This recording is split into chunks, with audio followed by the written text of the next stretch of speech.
Just Like, don't say anything that's going on. Sorry, that stuff is playing at the same time. I didn't mean Okay. Okay, it's Where? not. for my own Okay, stream to be playing. Sorry guys. I'm starting some stuff up to get it going correctly. Okay. I think I want this one instead. I think y'all should be able to hear it. Yeah. Okay. Yeah, we're gonna use that. Or... yeah, this one. This one's better. Okay, guys. Let me get it changed to scene 2. Yeah, y'all can see everything. Alright, let's close other things. I am literally the most professional ever, you know. You know how it is. No, I want you to stay over there. You can't edit things while you're doing it. That's so lame. Okay, I want a display catcher. Okay.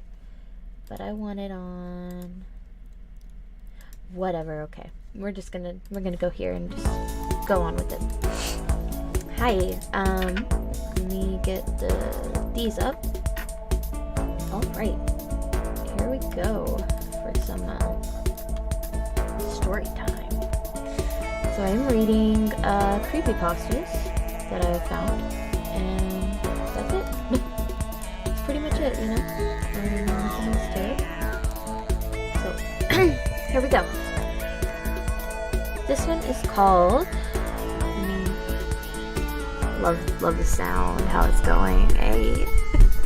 Alright. So the ones that I'm going to be reading, I'm not sure which one I'm going to do first yet. One's called Charles Bonnet Syndrome, and it is on creepypasta.com, and it's by S.P. Hickey. And then the other one I want to read is Mommy Sleeps in the Basement. It's written by Haley Hendershot. Now, which one to do first? I'm unsure. So I kind of like this one. It sounds more creepy to me. So I might do this one. So let me make this bigger. Alright. Speak louder, please. I put my hand up next to my ear from the back of the room, signaling that she would need to raise her voice. She took a deep breath.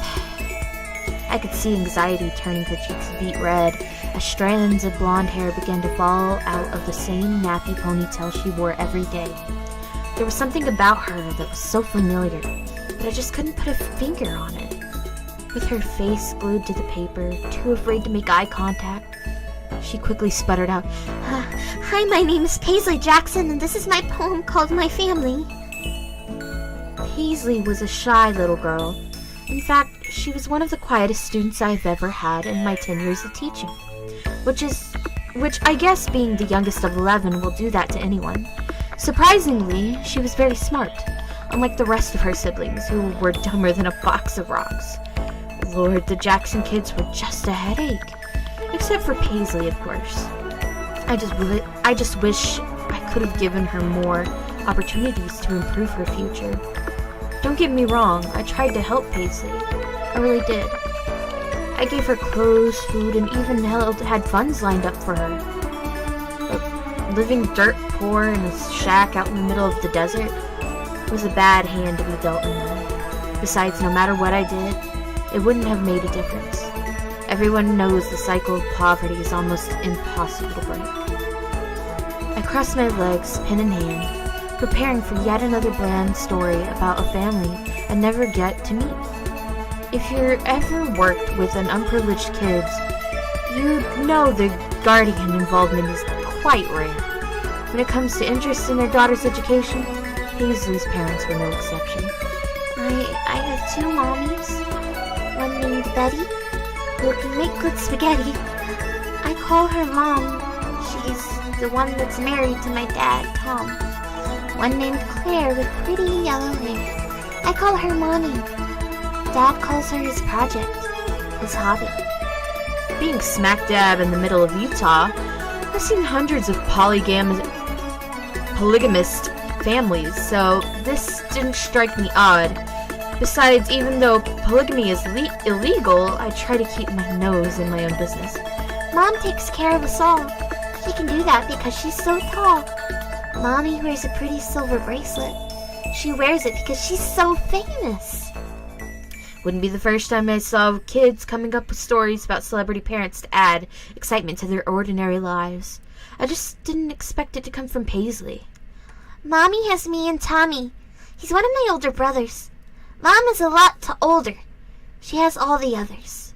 I cringed. That meant that one of Paisley's mothers had given birth to 9 children. I couldn't imagine going through that many pregnancies. No shit, like fuck. Dad says me and Tommy are a gift from God. He'll never hit us with a rod. His pride and joy is Tommy, but he says the only person he truly loves is Mommy. I look up from my grade book with the line about a rod catching my attention. However, this wasn't the first time one of my students has accidentally reported abuse. Truth is, CPS picks and chooses who they want to help. Mom is having another baby. She's mad Dad wants to name it Daisy. Mommy can't have no more kids. Her last one died of SIDS. Shifting in my seat, I scribbled down a note reminding myself to deliver my daughter's old baby clothes to the Jackson Shack. As a mother myself, I know babies can be expensive.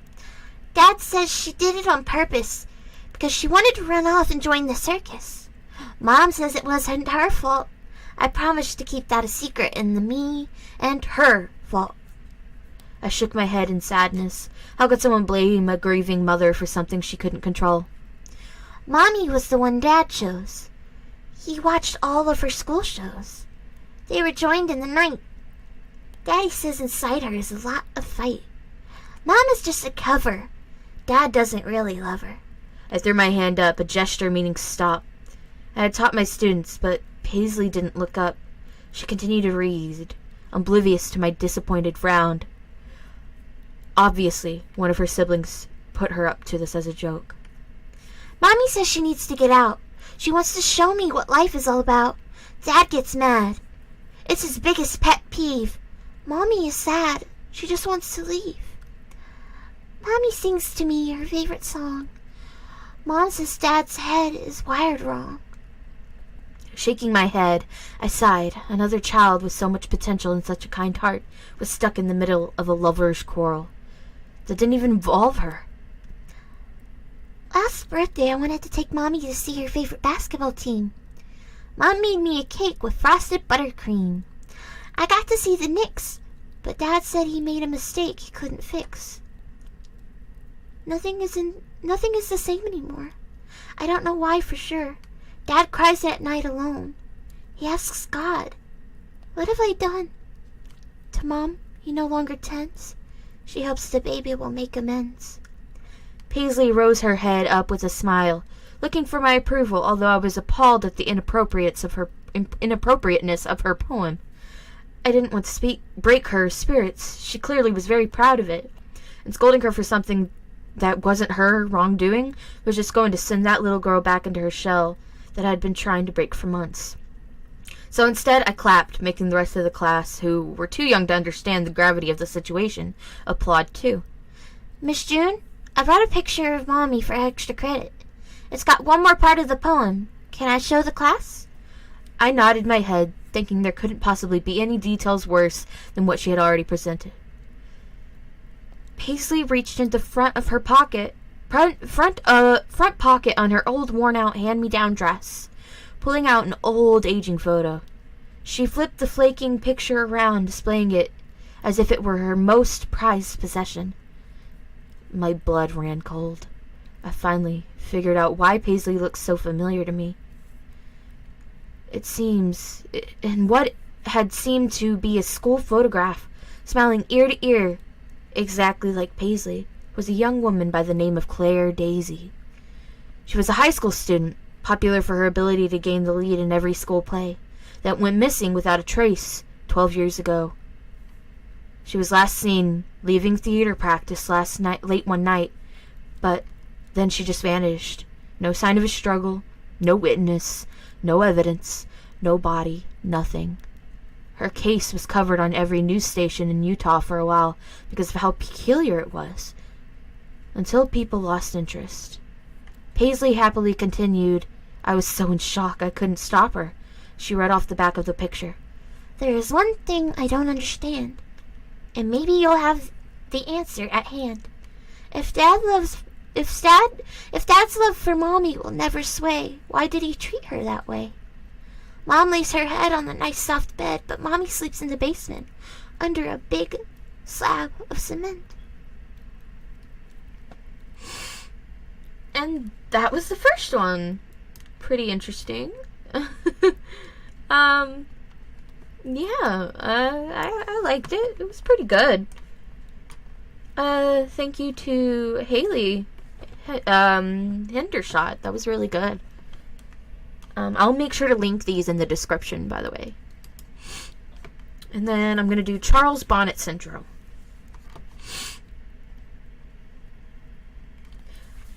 I suffer from a condition called Charles Bonnet Syndrome, or visual release hallucinations, if you want to get more technical.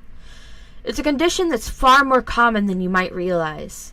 It's estimated that as many as half of people with gradual loss of vision will experience one or more bouts over their lifetime. Yet, I'm willing to bet that most of you have never heard of it. The reason for that is because most sufferers are scared to tell anybody what we experience. I know I was. But I'm getting ahead of myself. My name is Andrew, and I'm 26. 2 years ago, I woke up with awful blurred vision. Every single edge and detail clouded as if somebody had smeared Vaseline on a camera lens. It never got better. I was scared then, and got over to Dr. Harper's surgery as fast as I could. Suddenly, needing to take a cab rather than climb in the car I'd driven without incident.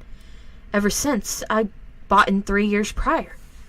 The doctor did some tests, asked me some questions. Have you been more thirsty lately? How often do you urinate? How would you describe your tiredness levels? And then gave me the diagnosis that changed my life forever. Diabetes, type 1. He explained that I would need to take insulin shots with every meal, that eating the wrong foods without monitoring my blood sugar could see me drop into a coma, or worse. Then he got to my eyes. Andrew, your diabetes has resulted in maculopathy. Do you know what that is? I shook my head dumbly, already reeling with the shock of my diagnosis, and Dr. Harper went on. It's when the diabetes affects the body vessels at the back of your eye, blocking them and causing them to leak into the macula, the central part of your retina that helps you to perceive color and fine detail. When these blood vessels leak into the macula, it can cause significant damage. With a lump in my throat, I asked, okay, so how do we make this better? I couldn't see Harper's face properly when he spoke, but his tone of voice was enough to tell me what I've been dreading. I'm sorry, Andrew, he replied gravely. Perhaps if we caught this a little sooner, we might have been able to have some treatment options available to us, but I'm afraid the damage has been pretty extensive. We could take steps to arrest the development of the condition, but I'm afraid it's irreversible. I felt as if my world had come crashing down around me. I was just 24, still at my physical peak. I was active, playing baseball and cycling a couple of times a week, and now my health, my body, and my sight had been taken from me. The first 6 months were tough. I broke up with my girlfriend, a sweet girl called Holly, who tried to make it work, but couldn't because I was so damn angry all the time. I lost my job because if there's one thing an architect needs, it's eyes.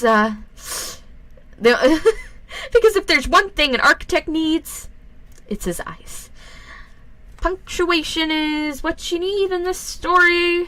That needs a little fixed. Okay. I even fell out with a lot of my friends, making excuses to not meet with them until they stopped asking. In truth, it was jealousy on my part, envy that they got to keep on living while everything I'd ever hoped for had been snatched away. I became a recluse, never leaving my apartment, barely bothering to wash, shave, or get dressed each day. I was so sure that my life was over. I stopped even trying to live. I was an asshole. It took me a long time to realize this, but in the end, it was the nurse assigned to visit me. But in the end, it was the nurse assigned to visit me at my home, a tall, no-nonsense, experienced woman called Lois, who brought this to my attention. "You're an asshole," she said. "What?" I gasped, shocked at her language. "So you've got diabetes. Do you know how many people do?" she asked. Then, before waiting for my answer, she continued. "Do you think they all hide in their apartments, refusing to get on with their lives? Losing your vision is a terrible thing, and you do have my sympathy. But Andrew, it's no excuse to give up." "But you don't," I argued, trying to defend myself, but she hadn't finished. "Understand?" she growled. "One of the bravest men I know was paralyzed from neck down when he was just a child, and he hasn't given up. You can do so much more with your life and have people that want to help you do that. But you still can't be bothered to shave that ugly fucking beard off. Stop being a crybaby and making a fucking difference." Of course, it didn't happen overnight, and I argued with her. I was furious at her blunt, insensitive, and told her to leave. I said I'd tell her superiors, but she laughed and told me I wouldn't. "You won't because you're a smart guy, and you've got too much pride for that," she said. "I'll see you next week." I know a lot of that was read horribly. I'm gonna redo that. I do this all in my recordings as well, so, you know. But you don't? "But you don't," I argued, trying to defend myself, but she hadn't finished. "Understand?" One of the bravest men I knew was paralyzed from neck down when he was just a child, and he hasn't given up. You can do so much more with your life, and you have people that want to help you do that. But you can't even be bothered to shave that ugly fucking beard off. Stop being a crybaby and make a fucking difference. Of course, it didn't happen overnight, and I argued with her. I was furious at her blunt sensitivity, and told her to leave. I said I'd tell her superiors, but she laughed and told me I wouldn't. "You won't, because you're a smart guy, and you've got too much pride for that," she said. "I'll see you next week." That night, I shaved. I opened my curtains and actually looked around. They were blurry, but when I really looked, I could see that things scattered around my home, the mess I'd let it become. When Lois came back the following week, the place was tidy. I was clean-shaven, dressed, and I'd even attempted to comb my hair. She didn't say anything about it, didn't mention the argument of the week before, but she took me out for coffee down the street. She guided me along the sidewalks to the coffee shop, talking to me, reassuring. It was daunting, even though it was less than a block away. even though it was less than a block away, but I felt so proud when I got there. We talked, me and Lois. I think I even laughed. Afterwards, she walked me home, and then when she helped me back inside, she said, "It's nice to meet you at last, Andrew." That day was the beginning of my new life. I moved to a new apartment, a ground floor place, and joined a group of other young people with visual impairments. I made friends. I got out every day, even if it was just a short walk. But I made a point of seeing what I could of the world. I bought what I could, but the Sawyers, the old couple that ran the local store, would bring my groceries by once a week. Clark's a gruff old coot, so he refuses to coddle me. And he's told me that he respects me for being like I am, for maintaining my independence, for not giving up. From a guy like him, that's one of the sweetest things I've ever heard. Things were going so well, and then 1 year ago it started. I walked into my living room, a mug of coffee in my hand, and I saw a Victorian funeral carriage stood right there on my rug, complete with 2 huge proud horses in full livery, adorned with long black plumes in their bridles. They stood perfectly still, while the driver, a small bearded man in period costume and a top hat, fidgeted with the reins and peered at me expectantly. Bizarrely, they were far clearer than the usual blurry shapes that I could see. I damn near pissed my pants. I dropped the cup, spilling scalding hot coffee over my bare feet, jumping backwards with a cry of pain and alarm. When I returned my attention to the horse and carriage back in the room, they were gone. At that moment, I wondered if I was going mad. Apparently, most of us do, which is understandable. How would you feel if you'd seen the exact same sight in your home? Unless you're Jack the Ripper, I imagine many of you do not have the coach and horse just lying around. I certainly didn't. Even after much quiet swearing to myself and more than a little self-delusion, I managed to convince myself that I had not seen what I thought I had, that it was merely a very vivid daydream. This seemed to work, and I got on with living, even if I entered that same room, a little more cautiously in the next few days that followed. Finally, I forgot about it. 2 weeks later, I saw a giant, floating, swirling orange ball in my bathroom. I damn near pissed myself again.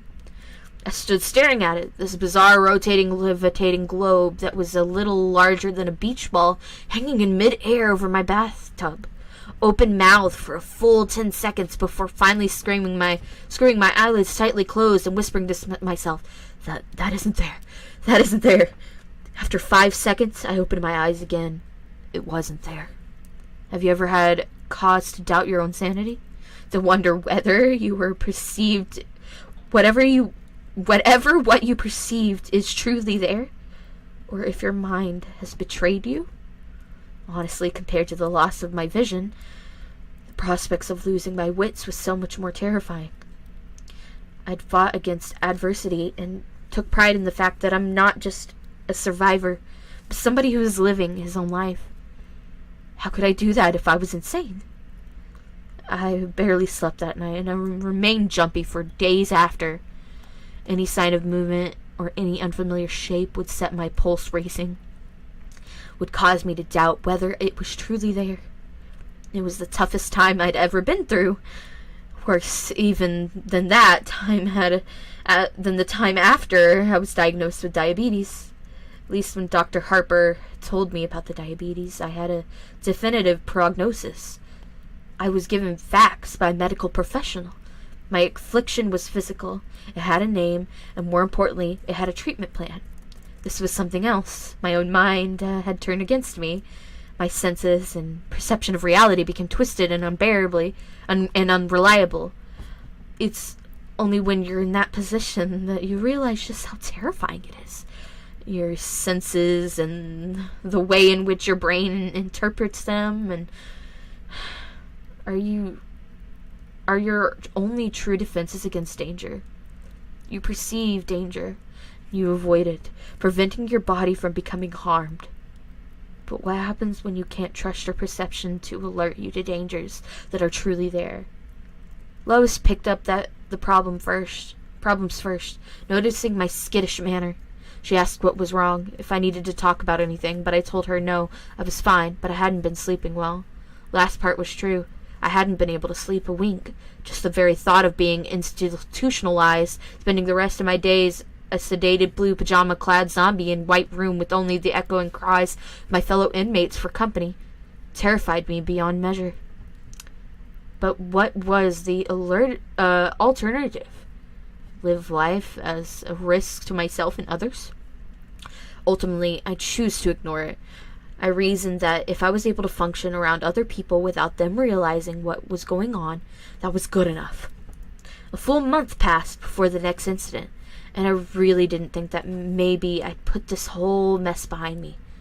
With every passing day, my confidence had grown, so that Wednesday morning I stepped out onto the sunny street, feeling pretty carefree. Each Wednesday, I'd treat myself to a latte down at Joe's, the same coffee shop that I had visited with Lois. It was a customer that gave me a great deal of pleasure, one that had seen me forge friendships with other regulars as well as a staff, including Joe himself. As I made my way down the street, white stick in hand,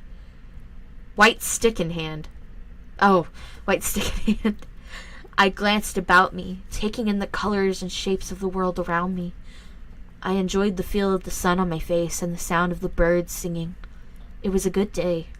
Then I saw them. A party of pilgrims, 6 of them, all dressed in settler-era attire, sitting cross-legged on the asphalt. They didn't look at me. Instead, they were engaged in a heated yet strangely silent conversation. I froze, staring at them. Still they argued, gesticulating furiously at one another. However, I couldn't hear their angry voices, despite the fact that, judging by their ill temperament, they must be screaming at one another. Paralyzed by shock, the white stick fell from my numb fingers, clattering onto the sidewalk. I turned to leave, desperate to flee from the haunting sight of the colonists in the road, but I was so panicked, in such a hurry, that I stepped on my cane. It rolled underfoot, and before I knew it, I pitched over, trembling to the hard ground below. I didn't quite break my fall in time, banging my chest hard on the ground and skinning my palms. I heard a cry from a passerby, a friendly, concerned woman who rushed to my side. She knelt beside me, helping me up, applying a Kleenex to my throbbing cheek, which, she informed me, was now bleeding. I tried to tell her that I was okay, there was nothing to worry about, but this good Samaritan insisted on driving me to Dr. Harper's office to get my injuries looked at. Now I think back to it, I'm pretty sure that she knew my oblivious distress was nothing to do with the fall. All the time I was embarrassed and angry, but now I realized I owe her a debt of gratitude. Without her intervention, I don't know how much longer this would have gone on before I cracked up and ended up in an asylum after breaking down through sheer stress. Andrew, why don't you tell me what happened? Dr. Harper asked, gently dabbing at my cheek with disinfectant. I explained that I had just lost my balance and that no harm was done, but I think he saw through my feeble protestations to my underlying agitation. He didn't press or force the matter. He simply asked what might have caused my clumsiness. Then he asked how I'd been as of late. When I finished mumbling my way through the most non-committal answer I could muster, he placed a gentle, reassuring hand on my shoulder. Andrew, he repeated gently, why don't you tell me what happened? I burst into tears. I told him how scared I was, how I'd fought so hard for independence, and now I knew it would been taken from me. He listened patiently and then asked me to tell him why I ever thought that. I paused and took a deep breath and thought about it. This was the point of no return, but really what was the other option I have? So, with tears running down my cheeks, I told Dr. Harper everything. I told him about the horse and carriage, the orange globe, and the pilgrims. I told him about how I'd been living each day in fear, how I was terrified that I was losing my mind. Dr. Harper thought for a while, and then he said, Andrew, I don't think you're losing your mind. The sense of relief at that moment was so powerful it overwhelmed me, rendering me speechless. You say that even though you've been seeing these things, you've never heard any noise from them. Have you detected any odors or experienced any other physical sensations, such as a touch from them? I shook my head no, and he patted my shoulder once again. Andrew, have you heard of the Charles Bonnet syndrome? He asked. Charles who? I asked, confused by the sudden unexpected turns of conversation. Okay, let me explain, Dr. Harper said kindly. Charles Bonnet was a Swiss naturalist who was born in the 1700s. He discovered a curious condition in which his elderly grandfather, who was nearly completely blind due to cataracts, the old man regularly experienced visual hallucinations, including random patterns and even people and places. Sound familiar? Yes, I replied, still confused. Am I suffering from dementia? No, Andrew, not at all, Dr. Harper reassured. Do you know how perception works? In layman's terms, your eyes take in light via the iris and pupils, which is then processed via the retina and translated into electrical signals, which are decoded by the brain, which simply organize these signals into a recognizable image. With me so far? I nodded, finally starting to understand. When the retina becomes damaged, such as those that have undergone macular degeneration, those signals become warped and jumbled, Dr. Harper went on. The brain still receives them, so it does its job translating these distorted signals into an image. It kind of fills in the gaps for you. Sometimes it fills these gaps with colors, patterns, creatures, and places that aren't present. And this is called Charles Bonnet syndrome. I nearly wept with relief. So, I'm not mad? I cried. Not at all, the doctor replied. This is an entirely physical condition. Your mind is in full working order. If you were suffering from any form of mental illness, your delusions wouldn't be limited to just the one sense. You'd hear these interlopers, smell them, even feel them. This is a condition solely related to your eyes, not your brain. As I left Dr. Harper's office, I felt as if a weight had been lifted off my shoulders. Sure, my vision was still an issue, but now I knew it was only a problem with my eyes, not my mind. I knew I could handle the situation. I was ready to face the world again. Since then, I've seen plenty of weird visions. I saw a huge waterfall in the park, complete with a hazy mist and butterflies flitting about.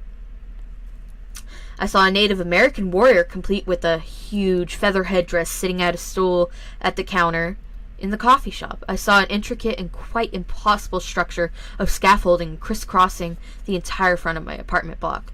Hell, on the 4th of July last year, I even saw a great swooping green dragon in the sky, twisting and cavorting through the air overhead. All looked utterly and completely real, yet now I know it is. Calm down. I'm hoping I can finish this. How much longer? Oh no. Oh no, I may need to go get, I'm gonna have to go get my, charger. So, I'll be right back, guys.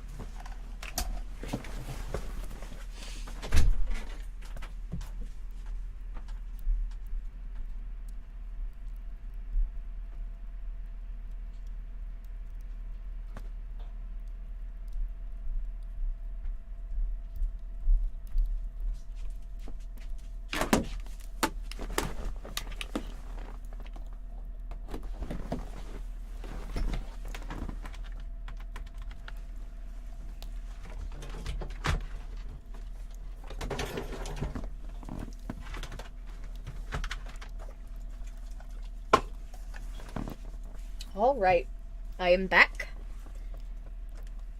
and I am plugging my fan back in, even though it's cold. I like it cold. Alright.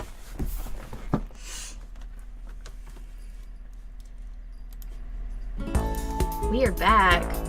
Oh, hi, Melon! Hi! I'm glad to see you here. I was in the middle of the story, so,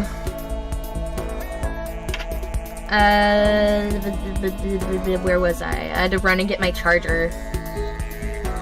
I missed my desktop working. Okay, here we were. So we're reading a story called Charles Bonnet Syndrome by someone, and I'd have to scroll back up to read it, who it is. I already read Mommy Sleeps in the Basement. So, I will link these in the description as well. So, but yeah, back to where we were. Where were we, at least? Okay, here we are.